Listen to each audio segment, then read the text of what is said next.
Well, welcome to Beccaro and Hook. It's so good to be with you as we celebrate the final weekend living under the Biden era and the administration here. I don't know about you, Tom, but I'm a little bit giddy. Before we get to you, Tom, I want to tell people where they can check us out: Rumble, YouTube, X America News, and we're on American Uncensored News as well. And goodness gracious, just about everywhere. Remember, don't forget Patriot TV. Oh, Patriot, that's right. Patriot.tv/DHED. And of course, you can see right down here below me, DellAndHook.com. So if you're like, God, I didn't catch any of those links, don't sweat it. Go to DellAndHook.com and it's all right there for you. And we thank our wonderful producer who put together one of the easiest to navigate pages ever. Sometimes these pages you kind of get lost in the weeds. This one, it's all right there. Very easy to, and by the way, we don't hide behind a paywall yet. But we don't. Pretty funny. It is new President's Eve. Yep. So very exciting. I am in Washington, D.C., very thankful that the president chose to hold his ceremony indoors for a variety of reasons, including security. But there are a lot of people out there who don't like that super cold weather. I was prepared for it. So I'm glad for that. But I know, Steve, we've known each other a long time. I know you've been crying that you're going to miss Joe Biden. Just admit it. I tell you, I woke up and there was just an extra pep in my step. I'm like, holy cow, wait a minute. This is the last weekend. It's the end of an era. And I'm just so happy that it's all coming to an end. And and we got a great guest today, by the way. We should mention that right out of the gate. Blaine Holt will be joining us. Brigadier General Blaine Holt, retired, will be joining us, and we're going to discuss that. I know, Tom, you want to discuss with him the first 100 days, but with it from a different angle. Instead of the domestic policies, the national policies. I can't wait to hear what he has to say about that. But let's talk about domestic policies, Tom, because I don't know if you've noticed. I know you have. I'm just saying that all of a sudden, everybody that used to be Trump is Hitler, Trump is Mussolini, Trump and his entire and his brown shirt brigade. I mean, and those same people are now saying, there's something to this guy. Bill Gates is complimenting him now. Of course, Elon Musk jumped on early. I trust Elon a little bit more than the others because he's absolutely an absolutist. Way more. Yeah, an absolutist when it comes to free speech. So I kind of like that. But you've got all of these guys. I'm sure Tom Steyer's probably coming around as well. You just don't know who's going to come around. It's a matter of time before, Acosta on CNN starts saying, I've reevaluated my relationship with. I don't think that's going to happen. But what are you looking forward to, Tom, besides having a great time at the inauguration and then the inaugural balls and all that crap you're going to be doing in D.C.? What are you looking forward to? The most forward to with this new administration? Feeling safer. I mean, for someone, my first love was foreign policy as a kid. My dad started me reading The Economist magazine at 10 and foreign affairs. And of course, history. This is a true story. Yeah, I know. So my life has been studying those type of things and realizing actual danger. And it's pretty dark out there what China's capable of and what you read about. So, the border, all these people they let in, it's just, to me, unfathomable that the Democrats could have been that reckless in pursuit of politics. Naive, yes, but that reckless. So what I look forward to.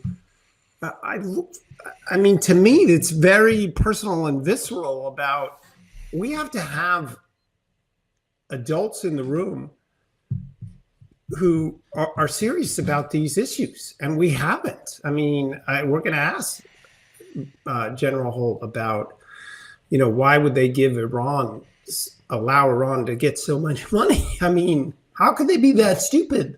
And I don't think they are stupid, Tom. I think that there is something, and that's the thing. I look at this and I'm like going, good God, Trump is going to step into office and he's literally going to be able to just say, okay, we're going to, Epstein's list is going to be released. I mean, I'm just saying that he's got a full plate of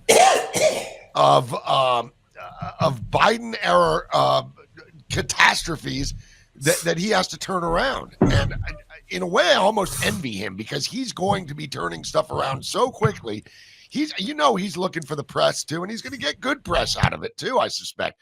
But God almighty, I'm with you, man. That border scares the living hell out of me. That's one good reason that the inauguration is inside, because who knows what would have happened in that wide open area. Yeah, and also I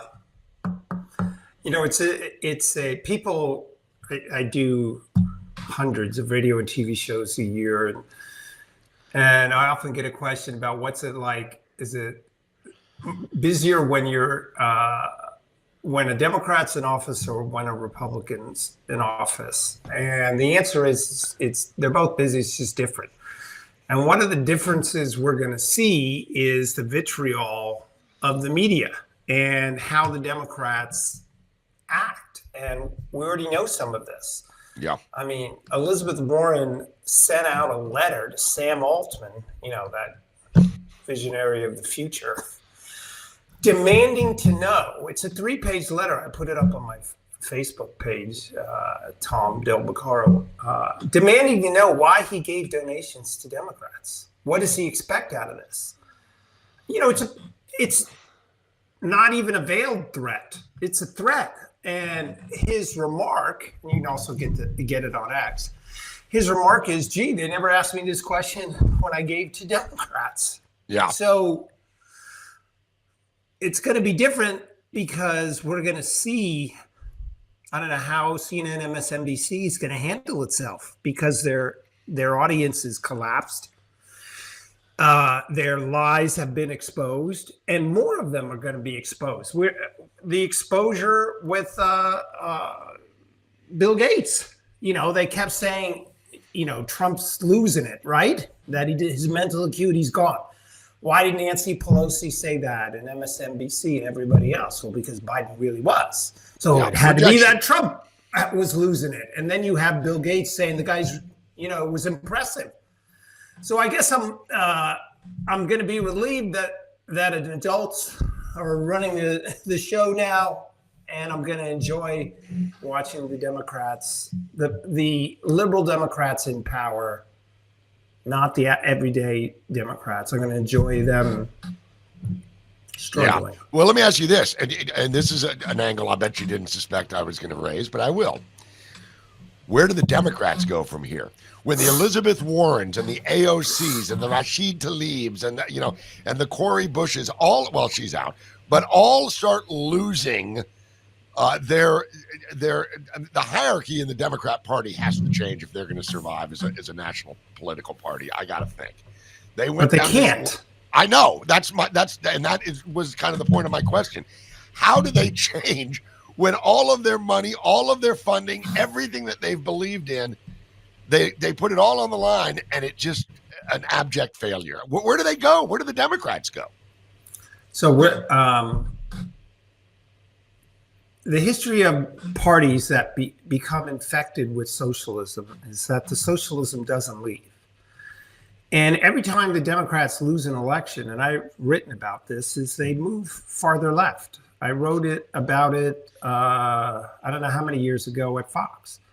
The Democrats, I said, when they lose the next election, will move farther to the left. Why? Because by definition, you lose your moderate members in swing states. But the Nancy Pelosi's and the AOC's stay. I always laugh when someone says that AOC is going to be, they're going to take her out. They're not going to take her out. That woman has an email list that rivals few people on this globe, and she gets a lot of money. But my point is, who's left? You can see it in the confirmation hearings. Yeah. The committed liberals are there. And so I think the Democrats struggle for a while. The question is, are they going to turn into the Labor Party and go into the wilderness and wait for the Republicans to fall? Well, I hate to say it, but that may not be too long of a wait given the Republicans' track record. But with Trump at the helm, and frankly, this new... Okay, wait, before you leave there, last night Trish Regan just stared at me when I said Trump's biggest struggle is whether or not is getting the Republicans to stay together. And she just looked at me and said, okay. She didn't seem to believe that. Well, I think it was wonderful talking with Trish Regan yesterday because but I think she's as optimistic as we are, though, Tom. I kind of picked that up from her. I think everybody's like I said, I woke up this morning with a pep in the step. I was feeling good about it. I'm like, this is the last weekend that we're gonna have to be subjected to this embarrassment of an administration. I'm with you, though. I think that the Democrats are going to have to wander the desert for about 40 years because they really went all in this last 4 years. All in so much that they didn't even have one single man running the country. They did it by it was basically it was a cabal of people in there that were pulling all the strings. And I just think that they cashed their chips in. They pushed them all to the center of the table, and they got crushed when Trump came in. Yes, and their benches suffered a bit as well. Yeah, who do they have? Well, they have Pennsylvania, right? Josh Shapiro now, because Gavin Newsom, I think, is I'm not going to, I get in trouble with our producer when I use analogies like this, but I'm going to say it anyway. I think Gavin Newsom's toast. His handling of this is of the fires. Forget that bad policies. Yeah. His handling of it since it started has been ridiculous. That shimmy he did was kind of scary. What was he on? I don't know. That was very strange. Doing a little soft shoe during an interview as houses were burning behind him. It was ridiculous. Seriously, what was he on? I don't know. He's on the Peruvian marching powder for all I know. I don't know what the hell he was on, but he wasn't. The Peruvian marching powder. Yeah, it's a little nose candy. I was unaware of that analogy. Well, though, Tom, I'll tell you, it is funny. You talk about Newsom. Newsom came out and said this weekend, we're raising all of the flags to full staff for Trump's inauguration. I think you can read something into that. I think that he's puckering. Yeah, he's puckering. Exactly right. All right, well, listen, folks, again, thank you for joining us on Del Beccaro and Hook. We've got a wonderful show today. We've just tapped into it. Retired Brigadier General Blaine Holt will be joining us on the other side. We'll talk with him about what we all can expect for the next 100 days and beyond with Trump 2.0. Find us on Rumble, YouTube, Patriot.tv. Also, of course, Ex-America News. Ex-America News. We love those guys. And our new American Uncensored News as well. I mean, but really just go right here, DellAndHook.com. DellAndHook.com. Follow that link. Where is it? There it is. Really? Anyway. I know. First time with the camera. First time with the new camera. All right. So we going to Maine later today with you in that shirt? I'm going to be going. I'm going to tap the maple trees after the show today. We'll be right back with more Del Beccaro and Hook right after this.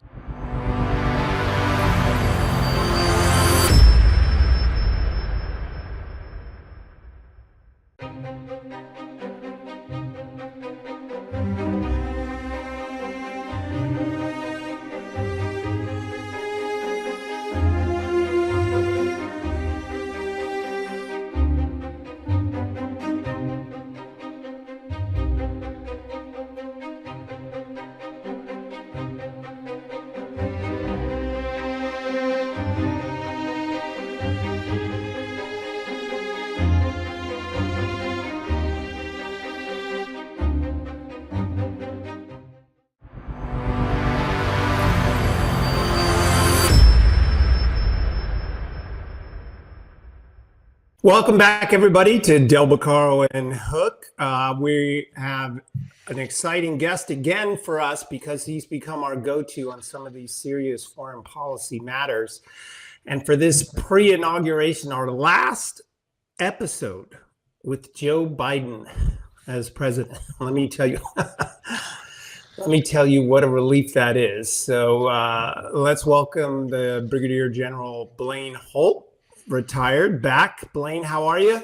Great to be back with you. Greetings from Northern Idaho. And just one question I would start us off with was he really the president? Was he? Well, let's just say he had an incredible ensemble of supporting cast. How about that? All Yes, right. we could call them strings. You could. All right. So, Blaine, we always talk in terms of the first 100 days, and it's almost always a discussion about domestic, right? And the first 100 days, Trump's going to shut down the border. They want to pass this bill and that bill. But I've always been curious from someone with your perspective, what is the first 100 days like when a new president comes in, and particularly at this moment, with regard to national security, the military, and foreign policy? Yeah, it's a great question. You know, typically what we've seen throughout the years is that the entirety of the government understands in advance the one who was elected, the agenda that they've been talking about and what they're bringing to town. And honestly, what the agencies try to do is they try to get into rhythm with how they're going to play those things, whether they're going to offer thoughtful dissent, whether they're going to try to get out in front and lead turn some things. If it's a friendly government to the incomer, then they're going to try to anticipate and make it as easy as humanly possible for the agenda to get underway and get going. And if it's the other way around, then you'll see the typical garbage that we've seen before in the past with President Trump, where it's the swamp quickly unleashes a bunch of antibodies and we see a bunch of blockage and gridlock and those types of things. In this case, I would say that it's not just about the 100 days. I would say you need to also look at the first 100 hours. I have never seen a sense of urgency higher with an incoming group, and not just that, with the ones who voted them in to get them there, because of the level of national anxiety that we all feel, whether it's a foreign issue or whether it's a domestic issue. And they're now basically intertwined. We can try to parse foreign affairs from domestic policy, but quite honestly, now that they've left the border open for 4 years and that we're imperiled in our national and financial security, I think the first 100 hours you're going to see things go at a clip and a pace that'll make most people just have their jaws drop. On that point, when focusing specifically on national security, does he walk in the room and look at a table and his people and open a file folder, or is it a high rise of folders? And how do they go about assessing this mass amount of information that most of which I would assume they're seeing for the first time? Some of them are. I think there's been a lot of preparation. This is going to be a big difference between Trump version 1.0 and Trump version 2.0. They're much better prepared this time. They've had 4 years to think and look and analyze and act on how they're going to prepare for this moment. And there's been a lot of preparation. And you could see that in what the President Trump, that is, that since he's been elected, he has been working on the international stage, and the way he does that is just so wonderful, because it's not like he's got to get into parsing the Logan Act about whether he calls a world leader. He basically puts out a tweet that, hey, I'm just warning you, the hostages don't start appearing pretty soon, they'll be held to pay. And everybody believes him because of Trump 1.0, that the man follows through on what he says he's going to do. And then the other part of that, which I think is so important, is and it gets to a conversation I had with the president a few years ago.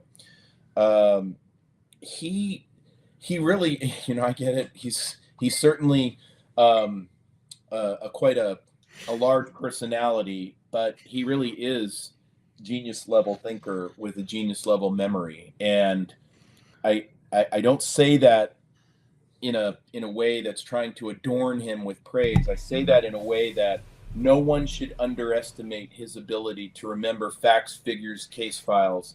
And so there won't be this litany of hundreds and hundreds of hours of staff work that's sitting on top of his desk, and he's got to start parsing all these portfolios from Brunei to Brazil to figure out, where is policy going to be steered. He knows exactly where he's going. And people who walk in and in a condescending manner try to evangelize the president on this or that are really playing with fire, because in my interaction with the man, just on the Europe portfolio, I found a person who is brutally competent at all of the issues. Whether you support his stance on them or not is really immaterial. It's that you'd be naive to think that he's got a rudimentary understanding of them. So a couple more things before I turn you over for cross-examination by Steve. You must have seen the clip where Bill Gates says he sat with him for 3 hours and how impressed he was. And I mentioned this because, of course, the left media was trying to say that Trump was losing it and didn't have control of his faculties. Remember that? And then you have Bill Gates, who I'm no fan of Bill Gates, saying how impressed he was in that particular thing. But lastly, what do you make of his, I get it that he reaches out to foreign leaders, but there is a pro-Hezbollah imam that was scheduled to come to the inauguration. What do you make of something like that? So what I make of something like that is that inaugurations are very big operations. And it takes a team, and there's hundreds of people working on them, some even on the president's own family, who all mean well, but may not have thought through exactly who's supposed to be there. I was just as shocked as many Americans were that this particular imam, not that it's out of place to have an imam there saying any kind of prayer, it's totally fine. I can think of many imams that are chaplains inside our U.S. Air Force who would have been honored to be prayer givers at the inauguration. But this particular one, with their ties to Iraqi Hezbollah, an inappropriate choice, a tone-deaf choice, and I hope that the inaugural staff has dealt with that issue. I think they have. I was told that they had. But you're going to see unforced errors throughout these 4 years. Hopefully they're managed much better than they were in Trump 1.0. I imagine that they will, because rather than a bunch of swamp insider folks who are there to control and monitor the president, this is in their own words, he's really brought on a team that is very loyal to his intent and vision. And I think that's what you're going to really see out of President Trump. He's going to lay down intent and vision, and his team is really going to get after the execution of those things. Yeah. General, hey, it's great to see you again, man. And thank you for joining us. I'm glad that Tom brought up the first 100 days, because as he mentioned, usually when you think of the first 100 days, you're thinking of a raft of domestic legislative policy that he wants to push and whatnot. But here he's walking into a tinderbox that was created by the Biden cartel presidency. And I'm with you. I don't know that he was ever president, but he certainly did have those strings attached to him. Israel and Hamas right now in Gaza, very reminiscent of the Iranian hostage release right as Reagan was coming into office in 1980. All of a sudden, we get a last-minute deal where, guess what? We're going to release 34 hostages. The difference is this time, Israel has to give up 1,000 terrorists and send them back to Gaza. Now, on face, that sounds like kind of an uneven swap.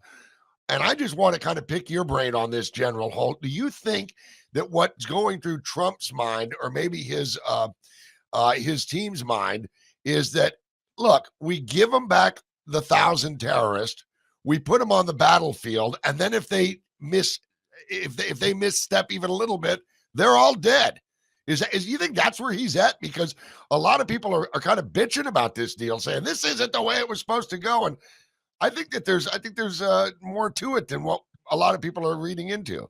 There is. You got to bust into the details of this. So it's not like Steve Witkoff showed up with an 8-point deal, 3 phases, and said, "Okay, everybody do this." This isn't.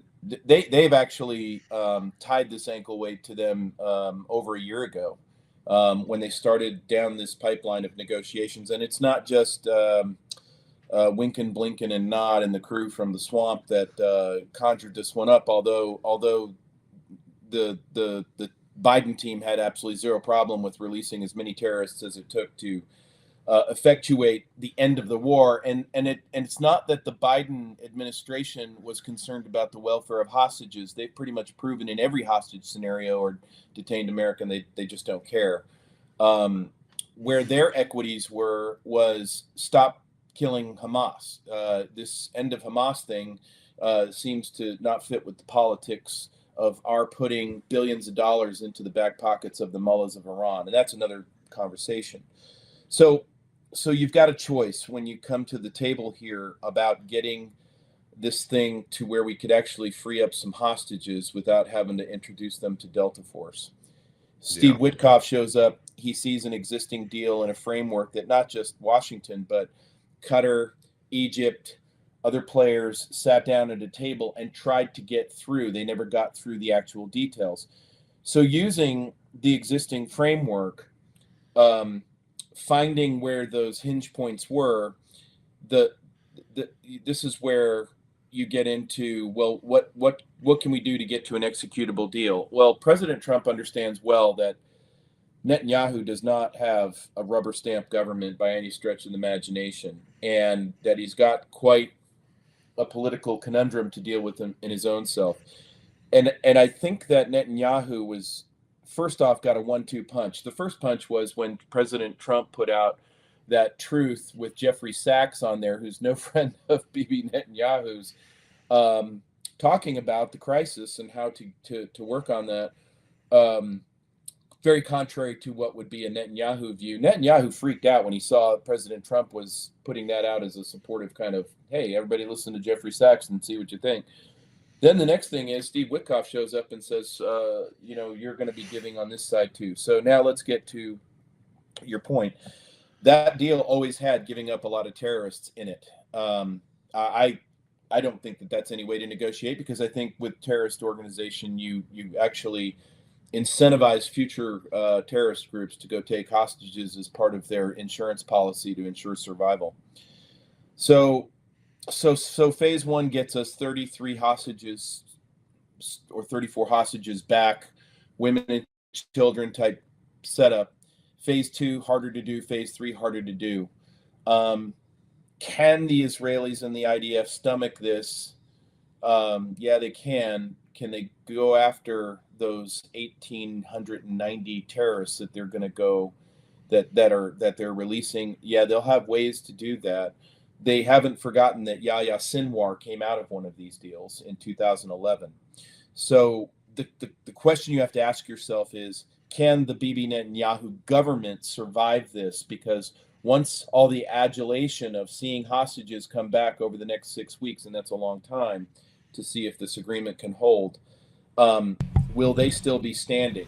The other thing that I think that it sends a message from President Trump is, hey, I'm a friend of Israel. I'm a great ally. I'll release all the weapons. By the way, the Bidens never were going to do that, is release the weapons and logistics support.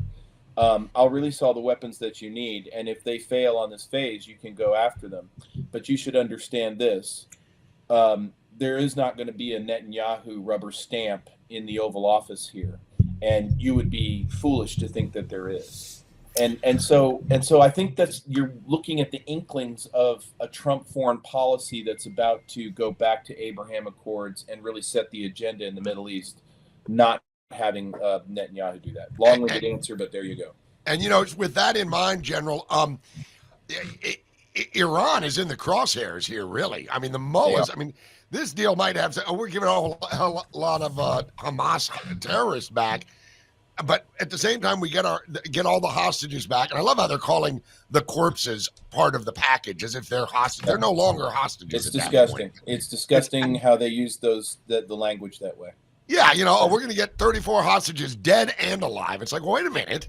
But at any rate, that notwithstanding, Iran is in the crosshairs here. How worried do you think the mullahs of Tehran are, especially given Trump 2.0 has got a great team around him? They've got to be nervous. I think they're as worried as the 3-hour Bill Gates session where he said for 3 hours, please don't indict me, please don't indict me, please don't indict me.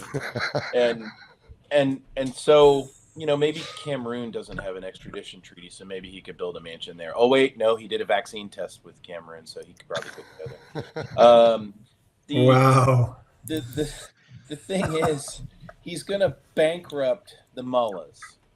And that's going to create this petri dish, which is beautiful for the people of Iran to take their country back. Now, this is one big, giant move on the chessboard, because you start to see that there's another deal that is going to come together rather quickly, and that is going to be the deal between Putin, Zelensky, and Europe. And I'm going to speculate that part of Putin's responsibilities in this whole deal is no more kissy face with the mullahs. And so no more relationship there. And that's going to nail them even further. So then you're left with the China-Iran bilateral relationship, and China needs us way worse than we need them. And so the Chinese are about to go through this terrible transition from basically owning the swamp and telling the swamp the way it's going to be, to no more police stations, no more PLA on our land, no more land that you get to own, a fair trade deal, get your butts out of the Panama Canal, and if you do business with Iran, we're going to cut off access to all U.S. markets. So then you have to look at, how are the mullahs doing now? Well, I think we understand this because they have actually, the IRGC and the Ayatollah have been talking with the Taliban about if they had to jettison out of the country, their exile location would likely be, Metro Kabul, some nice, brownstones that you could get in and around the Kabul area, and moving out. And then you're left with an Iran that would be a free Iran. It would be ready to hand over all of that nuclear weapons research easily in exchange for an economy leaving their oil fields alone and reintegration into this thing called the Abraham Accords. So I think that's the way President Trump kind of looks at the chessboard possibilities. It doesn't necessarily mean that we're going to see unicorns and rainbows and it's all going to go just exactly that way. But I think when you're looking at how they're steering the ship, I think they want the ship to go in that direction. So backtracking a little bit, in my mind, back to Bill Gates. No, I love that, because the reality was Biden was obviously had all these mental issues. And then, so how do they combat that? Oh, that Trump has mental issues, right? And so, that becomes exhibit A to yet another media lie, and the Democrats lie, like the ludicrous nature in which they're handling these confirmation hearings. I was thinking of that. Right? I mean, the things they're saying just demonstrates that what I've been trying to get people to understand for years. Every time the Democrats lose an election, they move to the left. The reason why they move to the left is because when they lose an election, by definition, they lose the marginal seats. And the people holding the deep blue seats are very far left. And they're the ones doing the cross-examination of these nominees. And so they're going to be Tammy Duckworth of Illinois. By the way, I thought of you immediately when Tammy I'm going to say this out loud. Duckworth chided Pete Hegseth, saying, excuse me, because of your lack of a military experience, words to this effect, the world's not going to take you seriously as the head of the DOD. And I thought to myself, you endorsed Kamala Harris for commander in chief? Yeah. And now you're trying to tell me, I mean, just all right, backtracking to Hamas. But let In me my wait. mind- I cannot let you off here because All right. the second Duckworth said that, this mental image was pasted in my head that I couldn't get out, and it was how serious we take Lloyd Austin, who is running down these troop lines with this massive plexiglass mask on, Darth Vader looking mask. very svelte with a double mask underneath, and this medal that the king of Isambaba Jabba Mamba gave him, and waving, and I'm thinking, that's taking a SecDef seriously right there. That's what serious is. Yeah. I'm mad at Pete Hegseth. Let me tell you why. Because if I could have been there, if they could have had like a tag team confirmation, once Dick Blumenthal asked him his questions, I wanted to be right behind Pete to go, let me tag in, baby. Let me tag in. And then I would have sat down and go, all right, Denang, let's talk. 100%. Dick Blumenthal is a quintessential hypocritical Eastern liberal, right? I would have no question about I would it. have ended my comment to Dick Blumenthal with, by the way, Senator, I had to ask you, what's your favorite Vietnamese dish when you go out? I mean, don't you find that food much better in person? Yeah. Yeah. Okay, now I got two things to backtrack on you, and you made me forget the second, so I'm going to go back to my original. The working assumption is that Hamas is going to fail this deal, so therefore Trump can act. That's what I think in my head. They're going to get 30 plus alive people and dead we've described.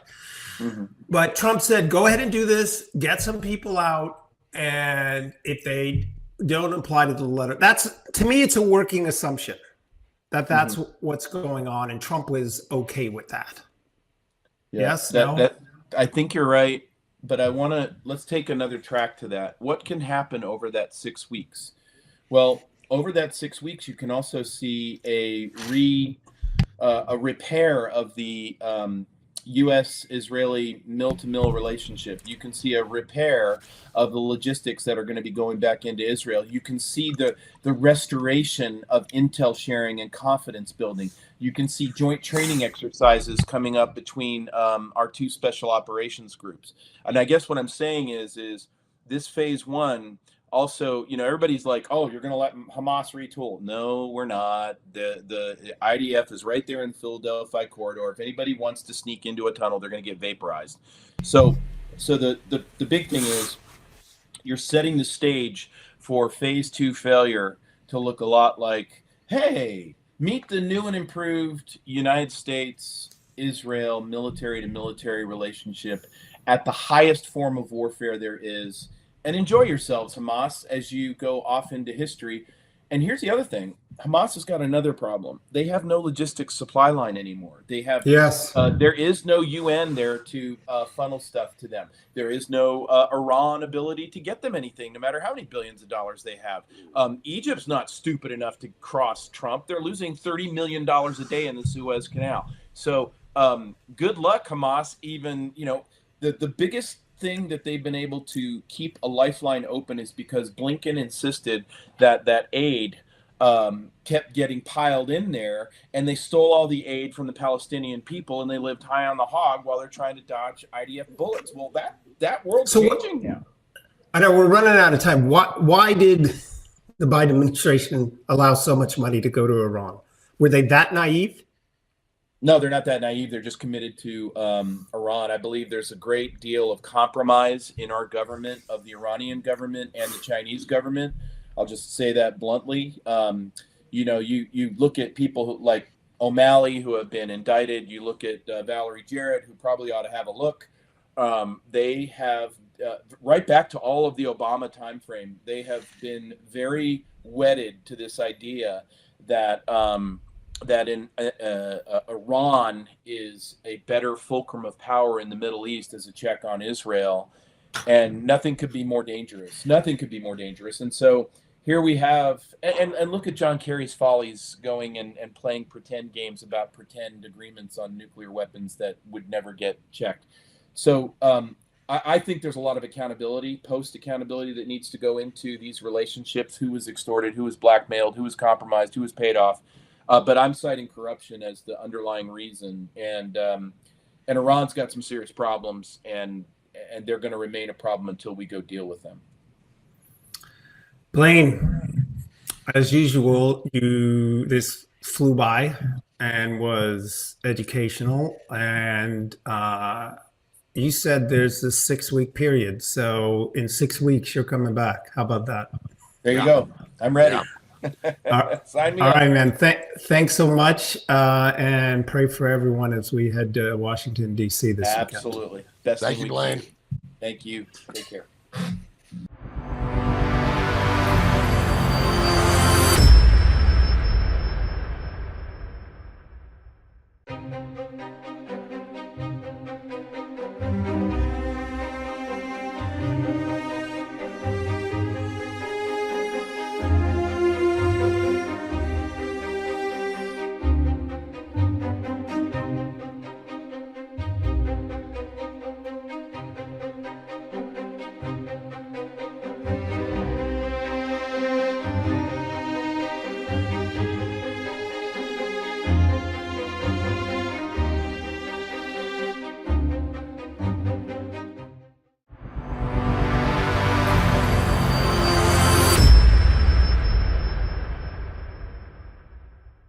All right, welcome back to Del Beccaro and Hook, and we are so glad that you're joining us today. And if you're not joining us, why not? You can. It's very easy. Rumble, YouTube, patriot.tv/DHED. Don't forget our landing page, delandhook.com, X America News, and of course our brand new network is American Uncensored News. I think I've got that right, Tom. Absolutely, and send it along to your friends. Retweet. Yes. Bookmark X it. America. All of it. And you can get all of it at, like I said, delandhook.com. Well, Tom, that was an enlightening interview with the general. I always love having Blaine on because he just doesn't BS. He cuts right to it. And one of the things that we were talking about with him, of course, and we were just discussing it beforehand, was the big tech revolution. And this, of course, comes after Elon Musk bought Twitter, which of course was one of the most glorious things that happened in the last 4 years, as far as I'm concerned. If people say, what good happened during the Biden administration? Well, it had nothing to do with Biden. Wow, I like that. Did you take that up? I mean, if anything good happened, it was Elon Musk buying Twitter, because that sent him into a meltdown. But it also it was the precursor to what we're seeing now. Bill Gates bending the knee. The guys at Google kind of bending the knee. All of them are donating a lot of money to the inaugural weekend. So there is definitely a shift in the air. Now, Senator Josh Hawley was on a couple of days ago, but I figured we'd play this just because it was pertinent to what we were talking about. He was on with Jesse Waters. And he was talking about whether or not he trusts these tech mega gazillionaires. I thought it was an interesting exchange. Check this out. Josh Hawley, Fox News with Jesse Waters. Go. Now a lot of their CEOs are going to be at the inauguration, throwing a bunch of money around, saying all the right things. Do you trust them? No, of course not. I don't trust him at all. But what I do trust is the fact Donald Trump won this election. And Jesse, you've got it right. These people, these corporate chieftains can see that, you know what, this is where the American people are. Donald Trump won the Electoral College. He won the popular vote. He's got majorities in both houses. And they're realizing that their woke far-left policies don't pay, that the American public, the American consumer doesn't want it. And they respond to winning. And that's a good thing. So we shouldn't trust them. But we should go on winning and make it clear that we've got the mandate from the American people. We need to deliver. And the message to corporate America is get with the program and start doing what the people want. That's what I mean, Tom. You can see they're kind of lining up. I didn't like the side-by-side shot that he used of Bezos, Zuckerberg, and Elon Musk. I think Elon Musk can be removed from that. Yes, he's a tech mega Goliath, but he's a First Amendment absolutist, and I don't sweat him. Bezos, though, it'll be interesting to watch what Jeff Bezos does with the Washington Post. We've seen recently the LA Times is starting to turn around with their owner. No, they are turned around. Yeah, absolutely. So what's going to happen with for Elon Musk to take over Twitter and name it X? I half expect Jeff Bezos to rename the Washington Post YZ or something, just XYZ. So we're part of the team now and I think Hawley hits it right here when he says Trump has a mandate. The American people handed it to him, which means they don't, at least their old messaging, no longer has a mandate. It no longer carries any weight. So yeah, there's no, I cover this, I think in both books, but definitely in my book, The Divided Era, about the partisanship of newspapers and the media. For most of history, it is partisan. In the United States, it was very partisan at the Revolution all the way up until the late 1900s. And then there was a period where it wasn't. But then it started again with the Vietnam War. So there's no requirement that it has to be partisan. It may normally be, but it doesn't have to be. And it's possible we're entering this phase of sort of a media less partisan, especially because being so partisan doesn't pay. And that's what's interesting here, because, I don't think, you don't think that Musk is doing it for the money. We do sort of think Bezos and Zuckerberg and some others, although the LA and all those.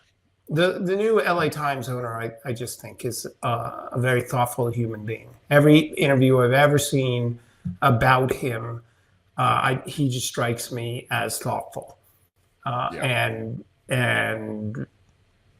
thoughtful. Just wanting to cut out the BS that had become American media. So look, I'm very hopeful. In my book, I talk about it, dissent's the mother of democracy. If you don't have the right, we said this with Trish last night, if you don't have the right to say no to your government, you don't have freedom. So, before in the first segment, we were talking about what am I most looking forward to? And I talked about being safe, right? But also, and to watch the media, left-leaning media, I don't know what they're going to do. But man, am I focused on this issue of free speech and whether it comes true? And take Pam Geller, who was taken off Facebook, and boom, she's back on. I'm not asking people to be for or against her, but it's a good sign. Yeah. As you said yesterday with Trish, I thought it was a great line when you said, I think she actually said it. She said, when you don't like what you're hearing, you should demand more. She said the answer to bad speech is more speech. That's my favorite line. Unbelievable. Yeah, and she's absolutely spot on right about that. And Pam Geller she's a firebrand, so some people can't stand her, and I don't expect they're going to change their attitude about that. But you know what? Now she's free to say it again, and I think that's a great sign. We'll see. I'm with you. I don't think that these guys, these big tech gazillionaires, aren't doing this out of some sense of loyalty, or they're all of a sudden they become benevolent to Trump. I think that they've seen it. This is why I really am curious about major network news and cable news. What is MSNBC going to do? What is CNN going to do? For that matter, the network news. What are they going to do? What's David Muir going to do when he sees his numbers cratering? Before you said something that I've always talked about. There's always been these billionaires on the left. Soros got that medal from Biden. Freedom. Yeah, I would get freedom. What? And they've always been these billionaires on the left who have been pushing us left and therefore anti-democratic by historical definition. And I've said it to you on your shows. I know I have. When is the billionaires on the right going to show up to save the country? Musk did that. So you were just edging on that, and I wanted to point that out, that it will I trust Bezos more than Zuckerberg, and the reason why is, you could Google the pictures of early Amazon with Bezos. He's in a room with paper stuck to the wall. That's how he started Amazon. In a garage, literally, yeah. So he's an American success story. And I think in his heart that he wants America to stay that way. He's not I honestly don't know how old he is, but he is not, he didn't grow up in an Ivy League institution, and he wasn't taught America was bad. So if we're going with, I agree, Elon's an absolutist. I think I trust Bezos. I'm sure I'm going to get in trouble on Facebook for this, but what's new? Well, I tell you what, I really do think, and I said this on some of my socials when Zuckerberg first started turning things around. I said, I don't know that that they really have a core, or in the case of Zuckerberg, I don't think he has a core idea, principle of conservative versus liberal. I just think he's always gone wherever he saw the wind blowing. And of course, we've talked about the liberal bubble. God knows Zuckerberg's lived in it. But what did he see this last 4 years? He saw the FBI calling up and saying, you're damn right you're going to pull that post. You're damn right you're going to bury this. And oh, by the way, if we see any talk about the COVID-19 vaccine, we're going to come after you. So, and Zuckerberg has been quick to tell everybody, you don't understand, guys. It wasn't just me. They were coming after me. Now he's kind of like thrown the shackles of that off, and he's like, now I'm back to being America. I'm going to get but what's the difference in him and Musk? Because Musk